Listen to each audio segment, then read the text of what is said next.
In a quiet town tucked between red hills and rusty rooftops, lived two boys, James and William. Since their early teens, they had been inseparable, going to school together, doing chores, sneaking off to secret hideouts, even getting punished. Together, they weren't just friends, they were brothers by bond, not blood, but their bond didn't begin with fun or laughter. It started with a slap that never landed in 7th grade. James had just transferred to a new school. He was quiet, slender, and wore worn-out shoes with soles that flapped as he walked. On his second day, during lunch break, he accidentally spilled water on the desk of Boma, the tallest, loudest, and most feared boy in class. Boma stood up, furious. "Are you crazy? Do you know how much this notebook cost me?" Before James could explain, a slap came flying, hot, fast, and undeserved. But it never landed. William caught Boma's wrist in midair. "If you touch him, you're touching me," he said calmly. The whole class went quiet. No one had ever dared to stand up to Boma. "Is he your brother?" Boma growled. "Yes," William replied. "Now he is." That moment changed everything. They began walking home together, sharing snacks, especially peanuts, like it was their daily routine, solving homework side by side. When James didn't have a pencil, William lent him one. When William's sandals tore during a race, James gave him his and walked home barefoot. What began as protection became unspoken loyalty, a friendship that grew strong and deep, like roots beneath a tree. But that tree had thorns, their mothers, Mrs. Harding, James' mother, and Mrs. Bennett, William's mother, had a feud that went back years. No one remembered how it started. Some said it was over a loan never repaid. Others blamed an insult from childhood. What remained was bitterness thick enough to choke. They hated each other, but they loved their sons, fiercely, possessively. Blindly point one day, Mrs. Harding called James into the kitchen, handed him a walking stick, and said, "Go to that woman's house and show that boy what pain feels like." She meant William. Across the fence, Mrs. Bennett was doing the same. The boys, loyal sons, but even more loyal friends, each prepared for battle. They gathered their friends like soldiers. But James, his conscience louder than his fear, pulled William aside behind a bread seller's shed. "Bro, I have to tell you the truth. My mom wants me to come trash your place. She said I have to make you cry." William blinked. "That's exactly what my mom told me to do to you." Silence. Then James chuckled. "Can you believe how close they came to destroying us?" Still, they couldn't directly disobey. So James asked, "What's something in your house that looks valuable but really isn't?" William grinned.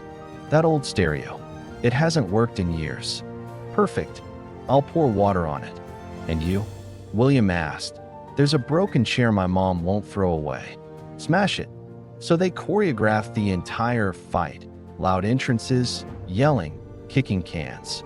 Even made sure James' dog, Rocky, was in the backyard so he wouldn't bark. At the noise, when it was over, both mothers rejoiced, believing revenge had been served. This performance continued for weeks. Each time new instructions came, the boys met secretly, rehearsed, acted out the scene, then reported back. And behind the drama, their bond only grew deeper. Then came the turning point. One quiet Sunday morning.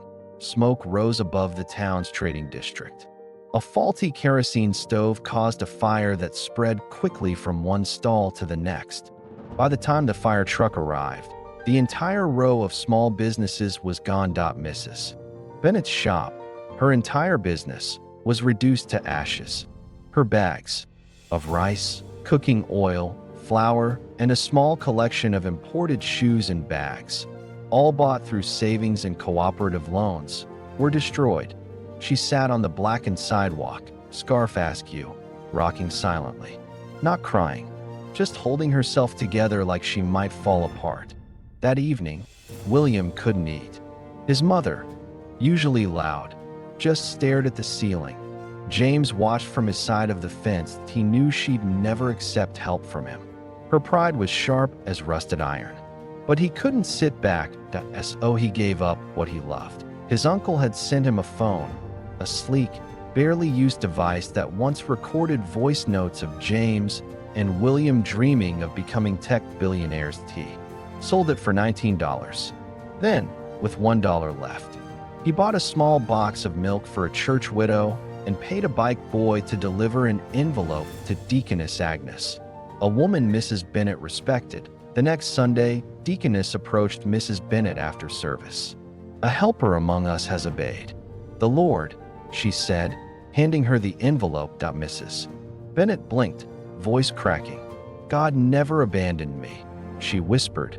That night, James stood barefoot outside the fence, his slippers soled to fund the mission, listening to her weep.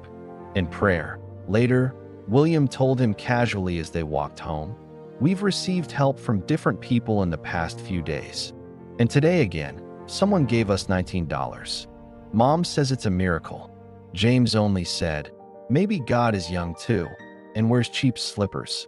They laughed, but only one of them knew it was half a joke. Later, James' mother's shop was robbed and burned during a local protest. She lost everything. One evening, William walked in, dropped a thick envelope on James' lap, and said, "Tell her someone helped." Soon after the fire and hardship that scarred both homes, James sat on a broken bench outside his mother's burnt kiosk, staring into the orange dusk. His stomach rumbled, but he ignored it. Hunger wasn't new. What gnawed at him was deeper. Where do I even start from? His palms were calloused from helping clear debris, his school sandals broken again. His dreams of helping his mother and himself looked too big for his small reality. William joined him quietly, in no words, just shared silence. Then James spoke, barely a whisper. "What if we start something, anything? Not to become rich or famous instantly, but just survive." William shrugged. "Like what?" "I don't know, design flyers maybe? My uncle taught me a bit of Photoshop before he left." William frowned. "But we don't have a laptop." James sighed. "But we have phones. Your Android phone. My cousin's Android phone. Maybe we can find some free apps and share files using Bluetooth." It sounded foolish, but it was a seed. They called the idea Fast Designs. The logo was drawn on a used exercise book. James handled the creative side: logos, flyers, birthday invites. William, ever sociable, talked to customers at school, church, and even barbershops. First, people mocked them. "You too? Can you really design?" But when James designed a birthday invite for a local football captain using just Canva on mobile, people took notice. It was clean, colorful, and free from typos. Unlike what the local print shop often delivered, more orders came. They charged $1 per flyer. Then their mothers still fought. Offered $6 to make a full terms test timetable with neat formatting. James pulled an all-nighter under a kerosene lamp, teaching himself Google Docs. Each dollar earned was split 50-50. They bought data together, ate beans and bread together, charged their torches together. They fought, too. James was too fast. William sometimes overpromised. But they always cooled off and remembered the slap that never landed. They grew the hustle. They grew up. Soon they added tutoring. William handled math. James taught English. They tutored middle school kids under a tree using a blackboard they found near a closed nursery. Then came a breakthrough point. One church elder, whose daughter they had tutored, got promoted to a government office. Impressed, he told them, "Come to my office." There, he gave them their first official contract, designed exam templates and trained some teachers to use Google Forms. IT paid $45. With that, they bought their first secondhand laptop together. A faded HP with a tired battery, but a working keyboard. From there, everything changed. More referrals came, calendars for a grocery store, online CVs for job seekers, church bulletins. They rented a corner desk at a local cyber cafe for $1.50. Per week. They learned by watching YouTube tutorials at night. Practiced all day. They saved. Bought a used printer. Bought paper and ink.by the next school term.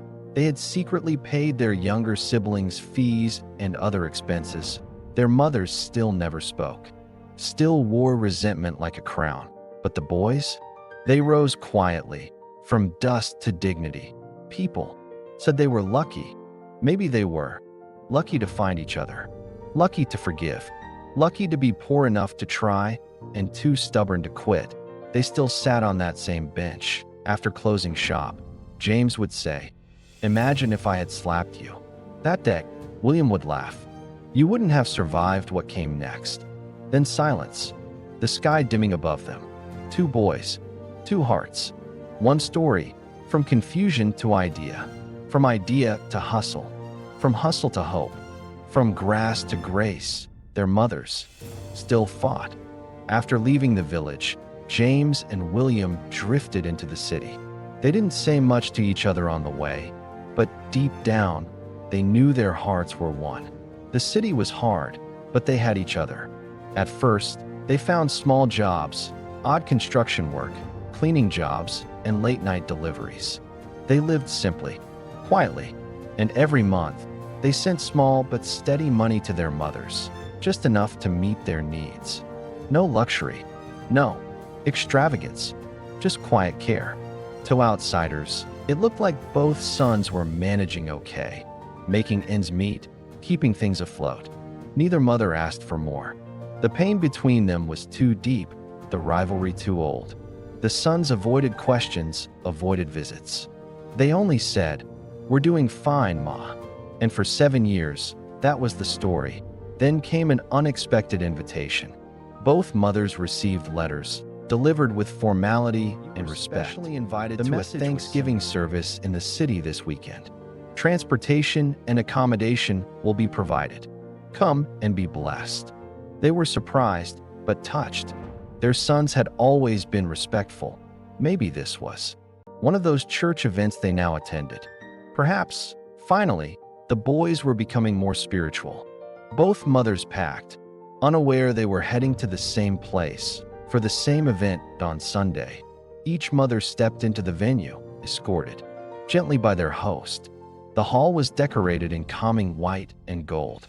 There was a podium, seats neatly arranged, soft music playing.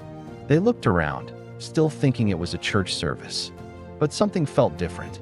There was no cross, no pastor, just ushers with branded t-shirts. Then it happened.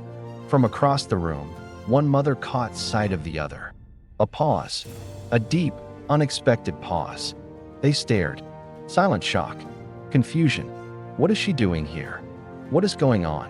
Before either could speak, the master of ceremony stepped forward once again, his voice calm but commanding, his presence drawing the attention of everyone in the room. He had just welcomed the guests, honored the elders, and acknowledged the quiet figures who had helped make the gathering possible. Then he paused, scanning the room with a slight smile. "Now," he began, "it is only right that we invite to the high table the two most important women for this occasion." At once, murmurs flickered through the audience like distant thunder. The two women sat among the crowd, each lost in her own thoughts. Neither had been told much before coming, just that it was an event their sons wanted them to attend. They had not dressed for glory. They had not expected to be noticed. Certainly not honored. The first mother looked around slowly, unsure. Her brows furrowed as the MC called her name. She blinked. Her lips parted in confusion. It took her a second, longer than usual, to rise. Then the second name was called. The other woman, seated just a few rows away, froze. Her eyes widened. She glanced quickly at the first mother, just for a moment, then back at the MC, then at her sons, who were now smiling gently, encouraging her with their eyes. She looked down at her wrapper, smoothed it nervously, and stood. Both women made their way slowly toward the high table, their footsteps unsure, as if walking into a place they were never meant to belong. Neither smiled. Not yet. Their minds raced. Why me? What is this about? But no answers came. When they reached the high table, they found their seats waiting, side by side, placed deliberately close. They hesitated. A flicker of surprise crossed the first mother's face. The second woman stole a glance at her butt, quickly looked away, and then, silently, Saturday the MC went on, mentioning the heart behind the event, the dream that had taken shape, the surprise yet to be unveiled. But the women heard only in fragments, their hearts still trying to catch up. They didn't know the full story yet. They didn't know that their sons had built something together, or that this night was about them. Not just the sons, but the women who raised them. As the two women settled into their seats, still quiet, still unsure, the MC turned back to the crowd, his tone growing more grounded, more intimate. "Ladies and gentlemen," he said, "tonight, we are not just dining. Together, we are witnessing something quietly powerful." There was a pause. The room leaned in. This event is not random. Behind tonight's celebration lies the birth of a vision, a company that has grown from an idea into a living, breathing reality. A name you may not know yet, but one that's already taking root: Westvale and Company.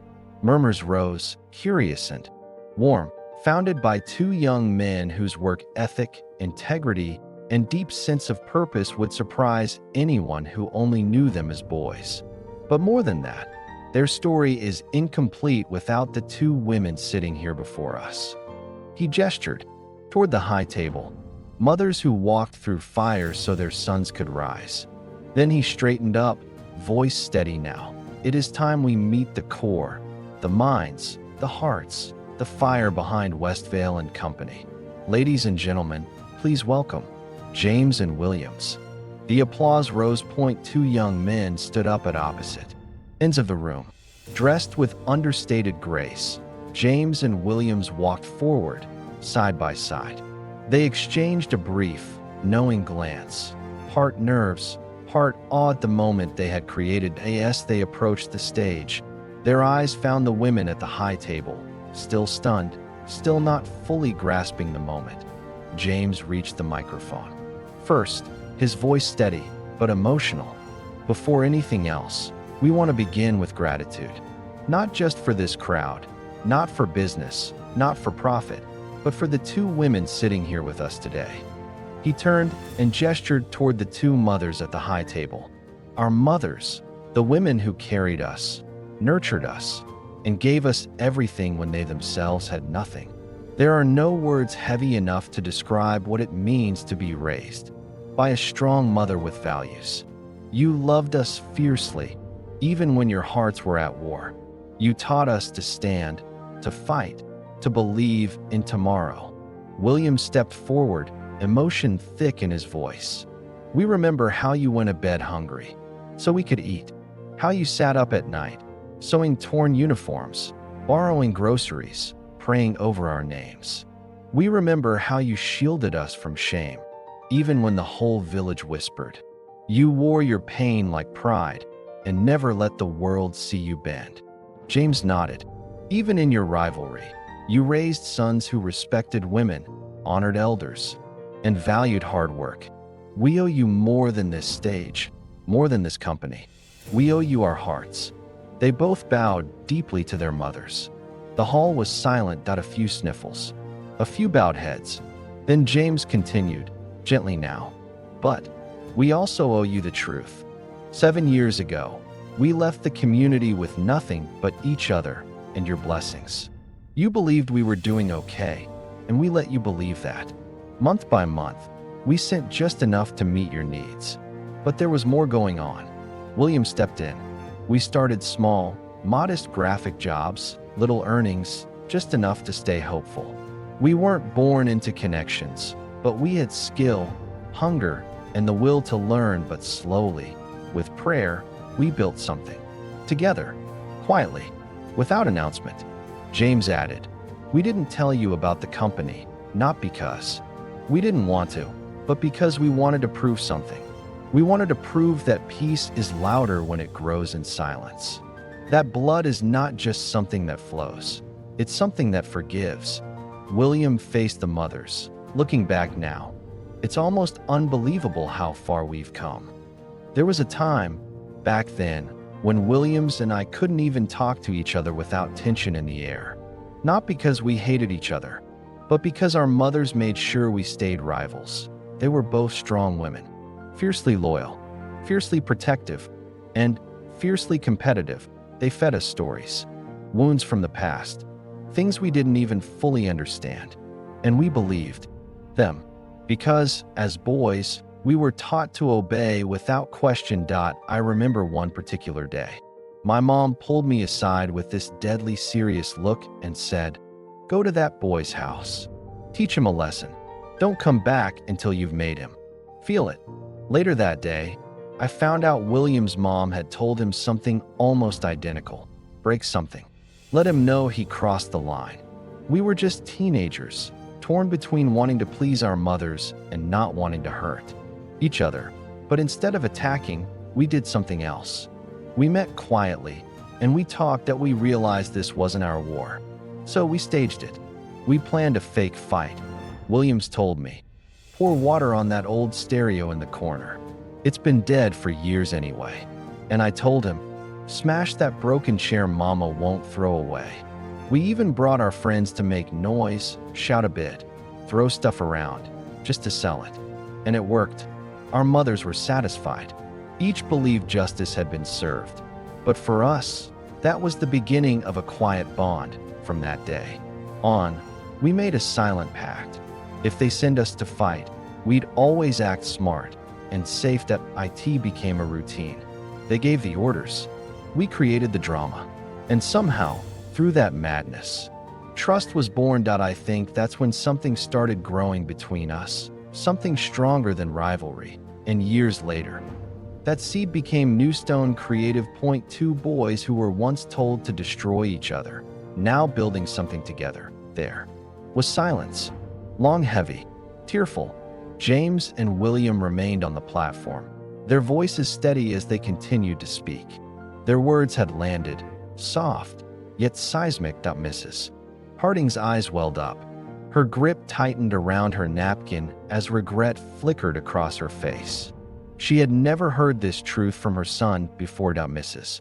Bennett blinked slowly, her posture softening. Her usual confidence faded as emotion took over. Her lips trembled. Her hand hovered over her glass, but dropped halfway. Their rivalry vanished in that moment. Now, they were just mothers, confronted with the quiet strength and forgiveness of the sons they'd once set against each other. A few sniffles stirred in the crowd. The audience felt it. From the high table, a figure stirred. It was James's mother.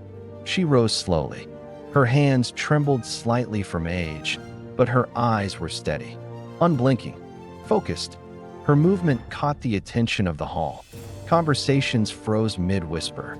Chairs creaked faintly as heads turned. She began to walk, gently, carefully, with a grace wrapped in age and quiet determination. As she approached the small stair leading to the platform, an usher at the side rushed forward, instinctively reaching out to help her. She paused, and with a soft, gentle gesture, not harsh, not rude, she declined. Not out of pride, but from purpose. She needed to do this alone. The usher stepped back. She placed her hand on the stair rail. One foot, then another. Steady, focused. The hall held its breath. People were watching, curious, puzzled, unsure of what was unfolding.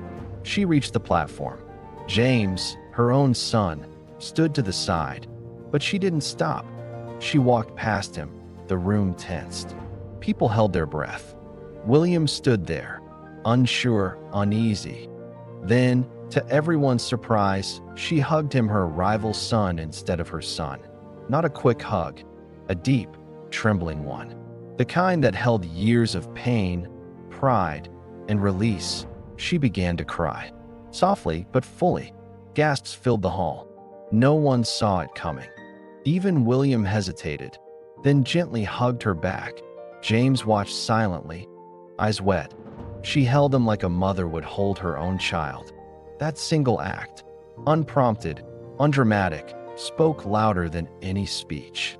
It said, "I see you. I love you." The hall exhaled. A collective breath. No one realized they had been holding William's mother, still seated, watched. She didn't move, but her eyes brimmed. Her lips quivered. She was soft now, sober. Then, without cue, James, still on the platform, turned. He looked down, saw her, saw the woman who had once been his mother's rival, his own indirect adversary. And in that moment, he moved down the platform steps. Quickly now, he came to her, not just out of sympathy, but out of something deeper, understanding. She stood as he approached, slowly, cautiously, and then they embraced, tightly, like a son, like a mother, like something broken, being made whole. She wept on his shoulder, and now there were four, two mothers, two sons, all crying, all releasing years of silence. The audience was no longer just watching. They were witnessing healing. Tears flowed, not just on stage, but all around the hall. Finally, James's mother, still on the platform, turned once more. She walked slowly to William's mother, and for the first time in decades, the two women stood face to face. No words, just eyes. Then they embraced.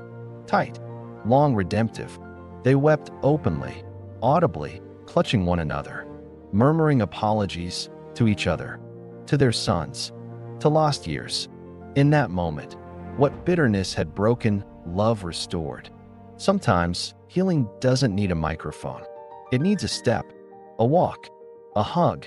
Two mothers, two sons, not just reconciled, but reborn in each other's grace. The hall was still, not quiet anymore, but calm. A calm that only comes after a storm has passed and the sun begins to rise. People sat back slowly in their seats. Some dabbed at their eyes. Others reached for tissues or held the hands of those beside them. You could almost hear hearts realigning. On stage, the two mothers still held hands. James and William now stood side by side, no longer just sons, but men with a shared purpose. Then, from the side, the event moderator stepped forward again, cleared her throat gently, giving the crowd a moment to breathe. "Ladies and gentlemen," she said with a soft smile, "we had planned a small surprise for this celebration. But after what we've all witnessed, it's no longer just a surprise. It's a testimony." The screen behind them flickered to life. Photos appeared of two young men in suits, shaking hands, signing documents, smiling in front of a new office. The crowd leaned forward, curious. Then came the logo. The moderator turned to the audience. "Many of you know James. Many know William. But what most of you don't know is that these two, who were once seen as rivals, are not just friends. They are partners." He gestured to the screen again. "Co-founders, business owners, silent builders of something greater." The room buzzed with disbelief. The mothers looked at their sons, eyes wide, blinking fast. James chuckled nervously. William scratched the back of his neck. James stepped forward. "We started this company 3 years ago, quietly. No announcements, no family pressure. We just wanted to build something together." William added, "We agreed we'd only announce it if both families were in one place." Peacefully, lovingly. He looked at the mothers, his voice cracking. And today that happened. The crowd stood. Applause roared again, but this time with a different energy. Not just claps of joy, but of respect. For vision, for forgiveness, for the long road to this moment. Then the spotlight caught something unexpected. The two mothers turned to their sons and bowed their heads slightly. Not in shame, but in honor. And James and William, as if moved by instinct, dropped to their knees before them. The hall went still again, emotion heavy. One mother reached out and touched James's head. The other rested her hand on William's shoulder.